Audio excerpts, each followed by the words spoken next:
이강인이 소속된 파리 생제르맹은 다가오는 새벽 5시에 뉴캐슬과 챔스 경기를 치르는데요. 파리 생제르맹은 지난 모나코전에서 이강인에게 휴식을 주고도 5대2로 이기면서 이번 뉴캐슬전을 준비해 왔습니다. 파리가 속한 F조는 완전 제대로 죽음의 조인데 도르트문트, PSG, AC밀란, 뉴캐슬이 모인 정말 피 튀기는 조라고 봐도 되죠. 실제 경기 결과도 조 1위부터 4위까지 각각 승점이 1점씩 차이 나는 상황이라서 한 경기만에 순위가 바로 뒤집히는 상황입니다. 도르트문트가 2승 1무 1패로 7점, 파리 생제르맹이 2승 2패로 6점, AC밀란이 1승 2무 1패로 5점, 그리고 뉴캐슬이 1승 1무 2패로 4점입니다. 저 뉴캐슬이 거둔 1승이 바로 파리 생제르맹을 자신들의 홈에서 4대2로 대파한 경기인데 그 이후 승리가 아예 없습니다.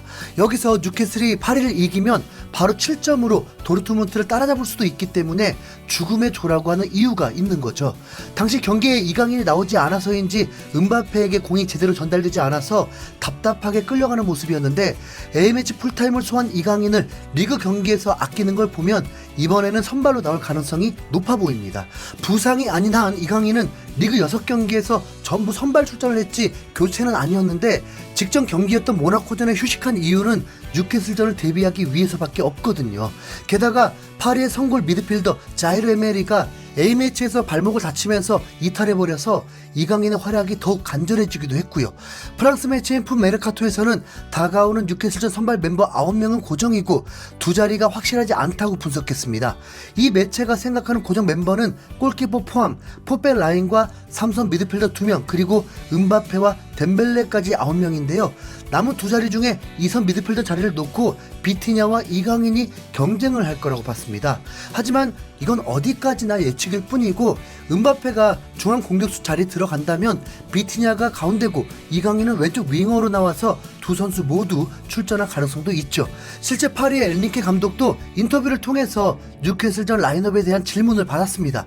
이강인과 비티냐가 포지션 경쟁 중이냐는 매우 직접적인 질문을 받은 엔리케 감독은 좋은 선수들은 같이 뛸 수 있다. 둘은 윙어, 미드필더로 나올 수 있으며 한 명은 중앙에 다른 한 명은 측면에 있을 수도 있다라면서 고래가 앞서 언급한 방식의 출전이 충분히 가능한 일이라고 답변했습니다. 물론 경기 전 기자회견에서 경기에 대한 실질적인 전술을 노출하지는 않겠지만 이미 엔리케 감독이 이강인을 아낀다는 건 여러 차례 인터뷰를 통해서 증명된 사실입니다. 특히 A매치 휴식기 직전에 엔리케 감독이 이강인을 최전방 공격수 자리에 넣어서 제로톱 전술을 구사하기도 했죠. 더불어 비티냐는 지난 모나코전에 선발로 나와서 풀타임을 소화한 지 3일밖에 안 지났기 때문에 이번에 교체로 나올 수도 있습니다.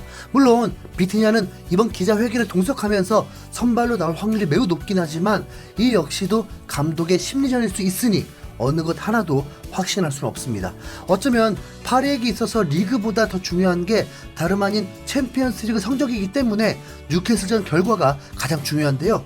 파리 생제르맹의 감독이 계속 교체되고 선수들 역시 계속 새롭게 영입하는 이유는 그동안 리그에서 우승을 못해서가 아니라 챔스에서 경쟁력이 떨어졌기 때문이거든요. 그렇지 않아도 리그 우승은 충분히 할 수 있고 최근 12시즌 동안 우승 9번, 준우승 3번으로 이번 리그왕은 완전 접수했다고 봐도 되죠. 하지만 프랑스 리그를 정복했음에도 불구하고 챔스에서는 준우승이 역대 최대 성적이고 심지어 최근 2시즌 동안은 16강에서 광속으로 떨어지는 수모를 겪고 있습니다. 이렇게 보면 이강인을 영입한 이유가 바로 챔스 때문이라고 봐도 과언이 아닌 겁니다.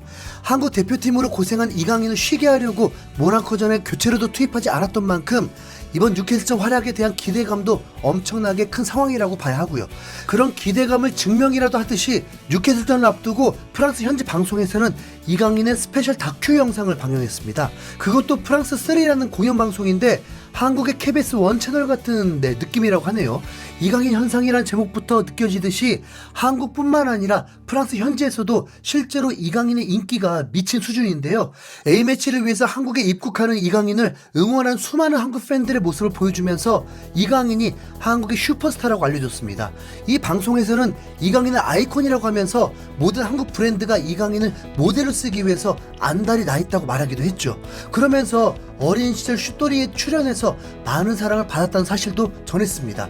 이어서 스페인 라리가를 거쳐서 파리에 합류하면서 엄청난 인기를 누리고 있다고 했는데, 이 방송에서 또다시 유니폼 판매량을 언급하면서 은바페보다 더 많이 팔린다고 했습니다.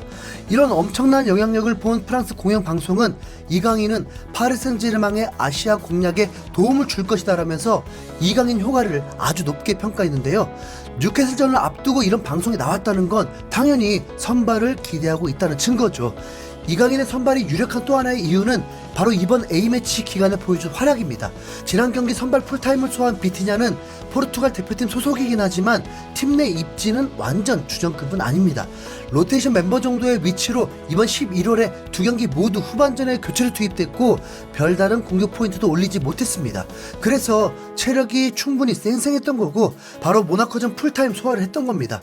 반면 이강인은 한국 대표팀의 핵심 선수로 뭐 없어서는 안 되는 수준의 선수다 보니까 중국전에서 83분, 싱가포르전 풀타임으로 출전 시간이 비티냐의 3배 이상이었죠. 특히 싱가포르전에서는 조규성의 선제골을 환상적인 크로스로 어시스트한 것도 모자라서 후반 85분에 5대0 대승을 마무리하는 쐐기골까지 넣는 대활약을 펼쳤고, 중국전에서는 코너킥 키커로 나서서 손흥민의 희귀한 헤더골을 어시스트하면서 차원이 다른 퍼포먼스를 보여줬습니다.